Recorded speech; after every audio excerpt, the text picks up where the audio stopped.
Kadosh, Boker Or, Shavua Tov. Bekiim Bahalacha 6, day 39, page 101, the Siman Kuf Nun Chet. 159, Halacha Bet. We're still talking about now the utensil, which is going to be used for Netilat Yadayim.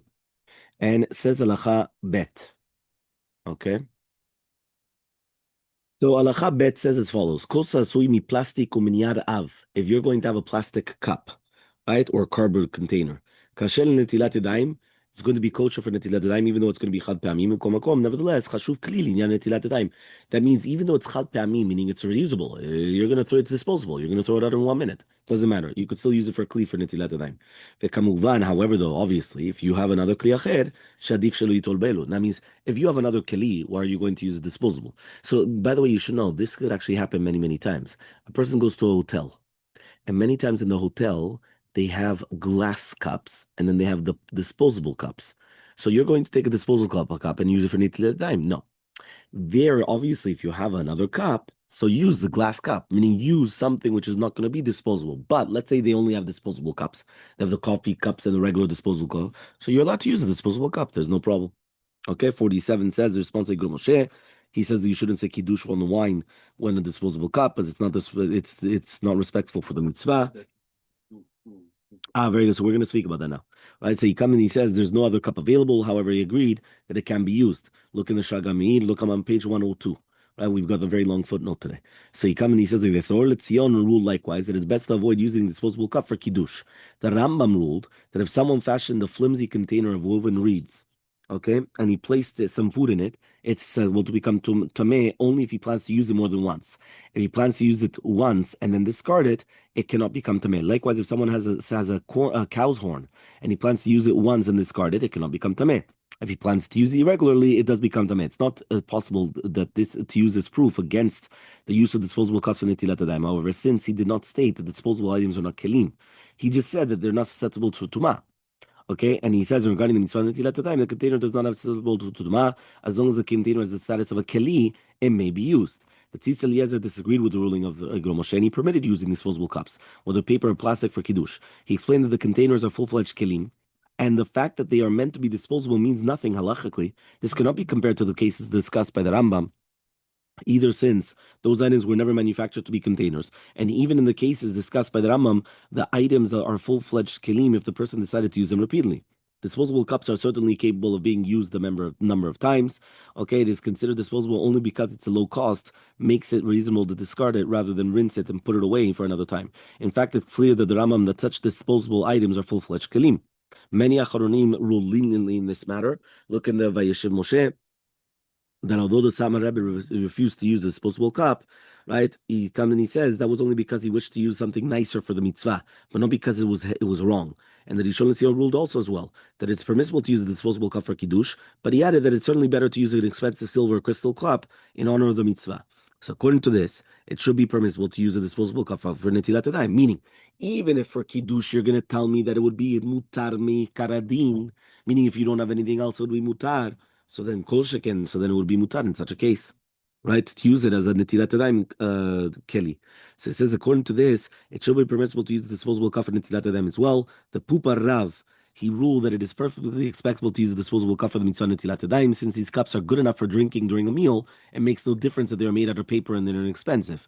And the Chaya Levi cited of Vosner declaring that there's no basis to rule that one may not use a disposable cup for netilat yadayim, since they're kelim technically. The Ben Moshe and the Aznit Beru also agreed with this, and according to the Sefer Mayan Omer, the Rishon LeZion also agreed with this. So it comes out that almost everybody agreed. That means whether kiddush or not, for sure. Right now, again, obviously everybody said that if you have a nicer cup, use a nicer cup for kiddush. Nobody said not to. But for example, sometimes it happens. You're stuck. You're this. You're that. Whatever. You don't have a cup, so you use whatever you have. Okay. Nevertheless, the response to Kinyan Torah ruled that one may not use disposable cups for netilat yadayim unless they are made to hold boiling hot water. So you could use like a foam cup or a cup which is the hot water cups, but not the cold water cups. This is based upon the Rambam that he would agree that cups that made to hold hot water may be used for netilat yadayim. The Lechabura made a similar distinction. The Kinyan Torah cited testimony that Satmar Rebbe once refused to do netilat in the disposable cup. He waited a long time for an acceptable container to be brought to him. As stated above, it is unclear whether he proves that they consider these cups invalid for the mitzvah. The Letzion ruled that one must not use disposable cups for netilat yadayim. He added that if no other cup is available, you could use it. Okay, or you just he says either use a disposable cup and then eat the bread in normal manner without wrapping one's hands, but one must not say the bracha val netilat yadayim. That's a big chumrah, meaning that the Or Letzion says do netilat yadayim with it, but don't make a bracha. Powerful words. As mentioned above, the Rishon LeZion ruled that one may use a disposable cup for kiddush, and if so, for sure you could do it for netilat yadayim. Nevertheless, if another utensil is available, obviously it's better to refrain and not to use it. Meaning, or are you going to get into a safek, even if there's going to be a few poskim that say it? So whatever it is. But first of all, these cups are better because they hold hot water. So already, you have much more, right? And so on and so forth. Even the concept of disposable, maybe it's only disposable in certain places because many times at home, no, that's number one. But also the disposable, it all depends. If you're using it for a meal, maybe. But many times you use the same cup a few times. A solution for all situations, says the bottom of the footnote on page 102. If someone only has a disposable cup for netilat yadayim, he should make up his mind that he either will use the cup again afterwards, then it's no longer considered a one-use cup, and it gains the status of a keli. The Or Letzion himself ruled that if it is done, then it becomes permissible. See more in the Halacha Brura. The Piskitchel wrote that there's a common misconception that when only disposable cups are available, one should use two cups, one inside the other. It makes no difference whether a person uses one cup or many cups. The proper manner to remove the status of disposable is just what we said here. Decide to use it more than once. That's for the netilat. Yes. Also for the kiddush. That's what he's doing so much more. 100%. Yeah. Well, the truth is, I also heard that also and I also told people about the things, but I don't remember what was the reason. Meaning, like, I don't remember if it's like, okay, so now think about it. If it's now it's a keli because it's two instead of one. It's the exact same thing. It's not like it holds more, Send.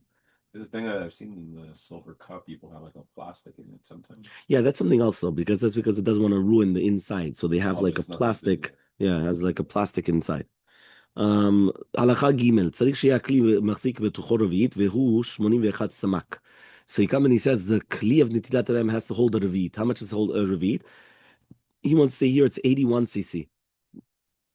Okay, and then he says, and if it's going to be less than a revi'it, it's going to be pasul for netilat yadayim, even if you're going to fill it up 2 or 3 times. Interesting. Here it's saying it's 81. We always go by 86, which is the gematria of kos, if you remember. Here it says this is the ruling of Zalman.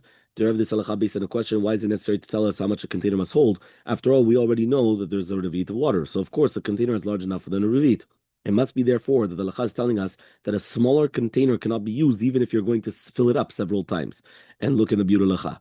What about a collapsible cup? This is an interesting one. Some cups are made of sections that fit into each other, whether they're not being used. So to use them, you pushes the sections out from one another. So then they assume, right, the shape of a cup. And after using the cup, one pushes the sections together for easy storage. The cup can hold a revit of water, right, when the sections are stretched out to form a cup. Shulchan Esh ruled that the cup is kosher for use of netilat yadayim as long as the sections hold together, are tight, and they do not allow water to leak through. This is likewise the ruling of Rosh Hashanah Auerbach in the Sefer Birkat Shamayim.